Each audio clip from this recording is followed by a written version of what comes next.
Berarti dalam kasus ini eh, kecil kemungkinan ya kalau Nikita tuh bisa ditangguhkan atas permintaan anaknya untuk ditangguhkan. Sangat sulit, Oke. sangat sulit ya.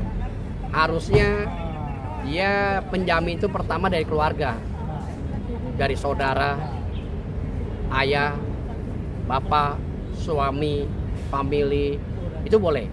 Tapi tidak boleh dari orang lain, apalagi anak di bawah umur. Tidak ngerti dia, bagaimana dia bisa menjamin sedangkan dia tidak ngerti hukum. Nah, apa yang terjadi? Nggak akan bisa dilaksanakan seperti itu. Melihat tingkat kejahatan apa yang dilakukan juga itu gak bang? Gimana bang? Maksudnya Ya, ini tingkat gini kejahatannya berat ya? Perbuatan setiap manusia itu bisa ada kata pemaaf, ya, bisa ada kata pemaaf, asalkan pemaaf itu bisa dilaksanakan dengan atas kerugian material, immaterialnya. Nah itu, apa material yang material bisa mengganti kerugian sejumlah apa yang dilakukan oleh pihak terlapor kepada pelapor. Nah kemudian bisa nggak dimintakan pertanggungjawaban nama baiknya secara langsung, apakah itu melalui surat pernyataan, apakah itu melalui media sosial, seperti itu.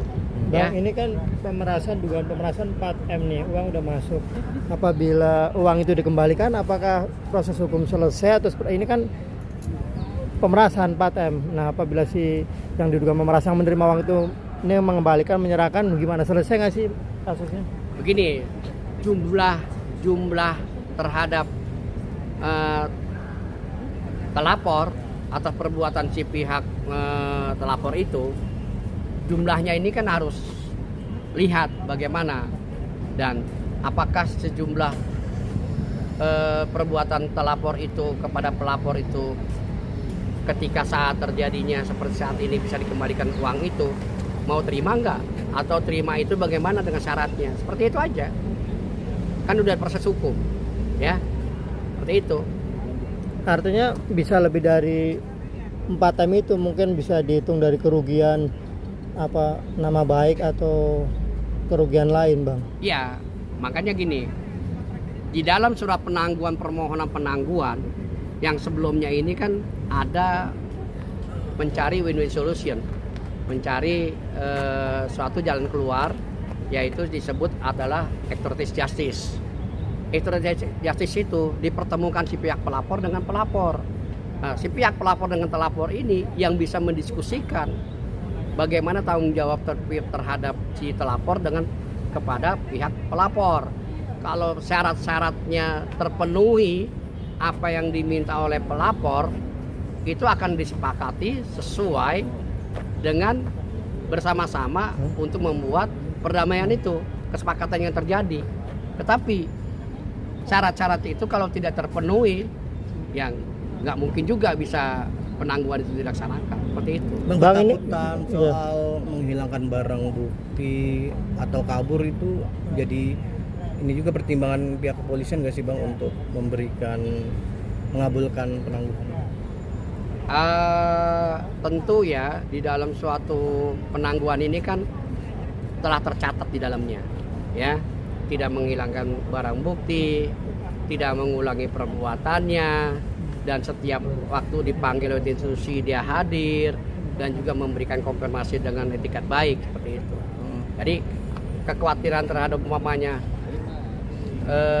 bisa itu berubah, maka penangguhan itu dengan syarat-syarat, ya pertama adalah telapor dengan pihak pelapor yang berjumpa. Itu pertama, itu dulu bisa nggak dilaksanakan kedua pihak ini duduk bareng, bicarakan baik-baik secara mekanisme membuat satu kesepakatan bersama. Bang, kalau melihat kasusnya kan ini dugaan pemerasan, artinya kemungkinan untuk di penangguhan penahanan mungkin nggak. Terus sebenarnya kasus-kasus apa aja sih yang bisa diboleh penangguhan penahanan dan enggak menurut abang?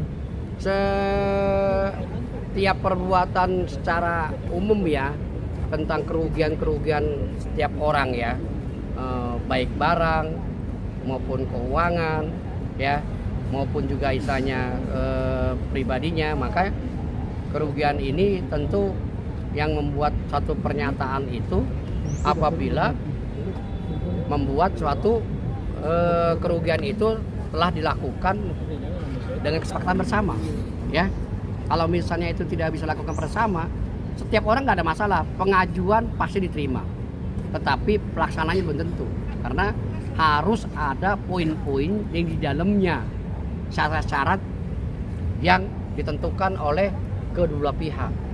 Setiap orang boleh ngajuin, nggak ada masalah, tetapi dilihat juga bentuk tentang pasal-pasal dan perbuatan-perbuatan itu, apakah nanti tiba-tiba ini jadi dampak kepada siapa, kemudian juga ini kalau umpamanya dikabulkan menjadi masalah besar gitu loh. Jadi extradition justice ini diperbolehkan, ya, kapan saja dan waktunya kapan saja, nggak ada masalah. Yang penting extradition justice adalah suatu adalah kesepakatan bersama, itu yang penting. Bang, sebagai praktisi hukum, abang itu setuju nggak sih ketika seorang tersangka, artinya belum dapat putusan dari pengadilan bahwa dia bersalah atau tidak, tapi dia udah ditahan tuh selama 20 hari.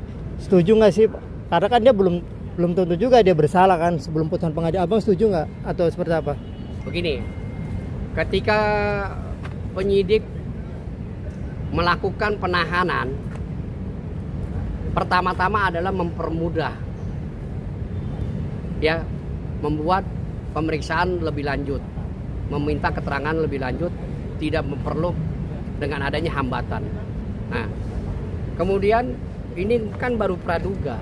Praduga itu undang-undang terhadap kepolisian itu, polisi punya hak untuk melakukan penahanan itu, tapi disertai dengan dokumen-dokumen sesuai dengan prosedur yang sudah ada, ya. Nah, kalau praduga itu ketika nanti saat persidangan itu misalnya dia tidak terbukti, ya kan nggak ada masalah. Tapi kalau misalnya umpamanya ini polisi dari awalnya penyidik itu menemukan unsur-unsur, menemukan misalnya gini, ada ahli, ada keterangan pelapor, ada barang bukti, kemudian ada unsur-unsur lain, sehingga bahwa apa yang telah dilakukan, maka dua alat bukti itu cukup, maka penyidik mengambil sikap. Artinya patut atau tidaknya orang ini ditahan itu tergantung kepada keyakinan penyidik itu untuk tidak menghambat dalam pekerjaan dan tugas tanggung jawab sebagai penyidik itu. Tapi yang ditahan ini apabila putusan pengadilan dia dinyatakan tidak bersalah, dia punya hak untuk meminta ganti rugi, karena kan selama 20 hari dia ditahan tuh. Ya, itu sih istilahnya bicara itu kan boleh aja ya, misalnya gini, ketika dia tidak terbukti, tapi kan polisi kan tidak seperti itu, kan menemukan alat buktinya dulu, nggak semudah itu, ya. Nah, setiap orang punya hak gitu, ya. Oke?